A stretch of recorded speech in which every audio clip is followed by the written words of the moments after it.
Marathon Day in Salt Lake City. And the University of Utah trying to cross the finish line on a series sweep of BYU. Rivalry Big 12 softball on ESPN+. Good afternoon and glad you could make it. Laurel Simmons, Ethan Jordan with you here. Kelsey Hart running our show behind the scenes. The Utes all smiles after the win yesterday, and they have won the first two in this series. Game one saw BYU go ahead early, but some mistakes late for the Cougars, and Utah able to walk off the first game of the series. Utah was able to take the momentum from that first game and really capitalize in the second game. Scoring 9 runs, the Bats were definitely alive. Alive and reached a crescendo in the fourth. 6 runs in the fourth inning to end the game early for the Utes, behind a terrific pitching performance as well. Haley Mastretti able to toss a shutout in short action, and the Utes leading this series 12 runs to 2 games to nothing. Everything turning up red right now.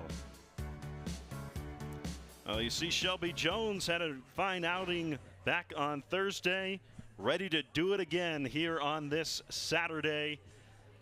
Right-hander out with an injury for 8 days, back at it. And Haley Schuler also pitched on Thursday. She had one of her best performances of the year, looking to do it again here in the finale. Lineups, first pitch coming your way next from Salt Lake City. And Sakai hits this well into the right center field gap. It splits them up against the wall. 2 runs come across. Sakai headed for third. The throw not in time. An RBI triple for Sienna Sakai puts the Utes up 9. Marvin skies it to deep left field. Creech at the track, at the wall. There goes. Goodbye. They work around Hall. Bailey Marvin says, I can swing it too. And the lead in the hands of Utah Valley for the first time today. Doors much. Down 0-2, bounces it back to the circle. Mastretti goes to second for 1. Throw to first in time. So big. Noli with the big stretch to seal it. Pitcher's best friend started by the pitcher. Excellent. She's seen both looks from her. Something hard, swing and a miss. Little high cheddar from Haley Mastretti strikes out Udall Woolley.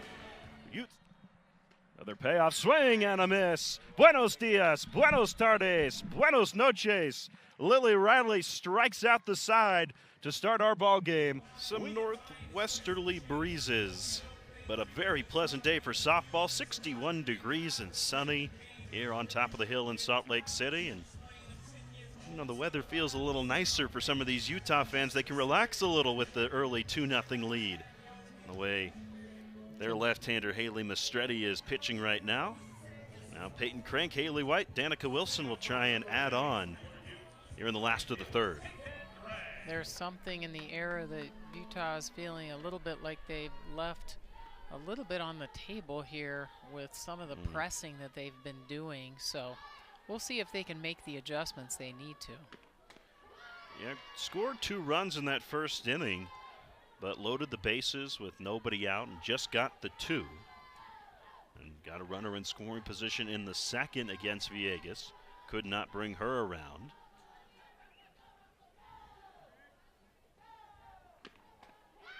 Some of it is the Utah pressing. We saw kind of the Bats get off to a herky-jerky start yesterday, but I think you have to give Jada Villegas a lot of credit. She's come in and been a bulldog here in these couple innings, in earlier, I think, than she would have hoped, but has made the most of it. Absolutely. She's come in and done a job here for the Cougars. Drops that in for strike 3. You could set your watch to that pitch, but it's in there for a backwards K. That's what I call an ugly pitch in the nicest way. So much spin on that, and then to be off speed, it's difficult. You feel a little silly when you're standing there. Well, and if you're Peyton Crank, are you just hoping, please be inside, please call that inside? Yeah. Man. Absolutely, and it's a little late to react as soon as you realize what's happening. And that just goes to show, you know, it's getting out there with your own aggressiveness, your mental, when these pitchers can get you to be feeling a little second guessing yourself, etc., that's where they're succeeding, you know. The hitters have to adjust. And the pitchers change throughout the game. Let's not forget that. They change themselves through the game, and the umpire can change a little bit. So if you really want that certain pitch that you're not getting, you might be getting it in the 7th inning when it counts. So there's a lot of little side things that you don't always think about until you're dissecting this game inside the lines. Well, it just goes to show that hitting a baseball or softball is the hardest thing in sports, because everything you just said and more, that's up in your noggin when you're up at the plate and you have to put it aside and trust your process. But that is way easier for me to say up here than it is to do on the field. Hitting such a difficult job. Villegas misses with the fastball, and it's 3 balls and no strikes. And even when you've been struggling and you hit it, you line it out somewhere and you get out, you still just want it to drop, you know? You appreciate that you hit it hard, but you're like, I just want it to drop, you know? Not for the faint of heart. Up and in, ball 4. Another walk for Utah. That's the 3rd issued by Villegas, the 6th in the game for the Utes. White will jog on down to second. That's her 2nd free pass. Last one brought home a run with the bases juiced. Back in the 1st inning, well, hoping to score a run of her own if Danica Wilson and company can move her around a bit. Wilson bounced to second with the bases loaded. See the RBI single from yesterday. It was certainly an RBI single, but a little more mustard to it than that. The walk-off hit to win the game for Utah. And what a relief for this Utah team after going down south to BYU for the first Big 12 series and getting swept by the Cougars to saying, yeah, we're going to go ahead and take the first one at our place. Thank you very much.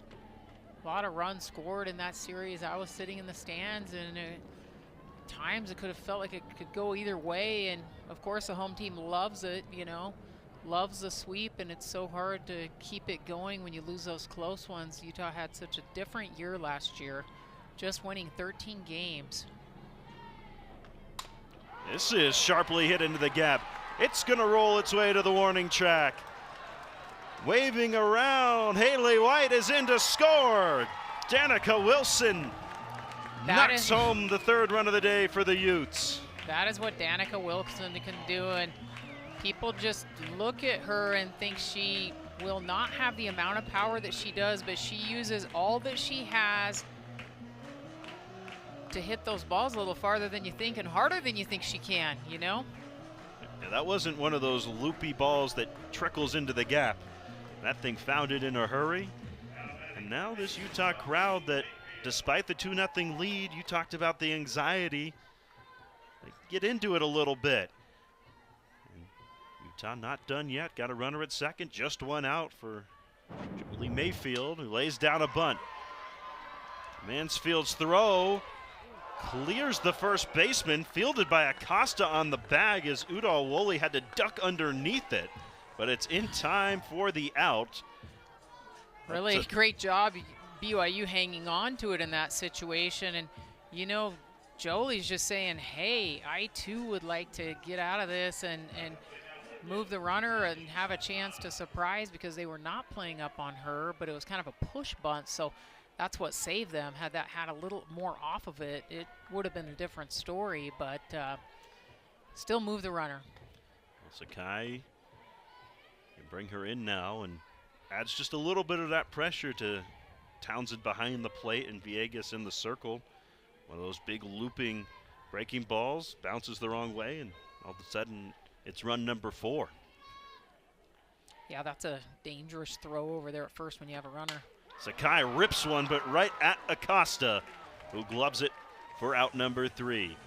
Utah adds another to the board. Danica Wilson, her second RBI of the series.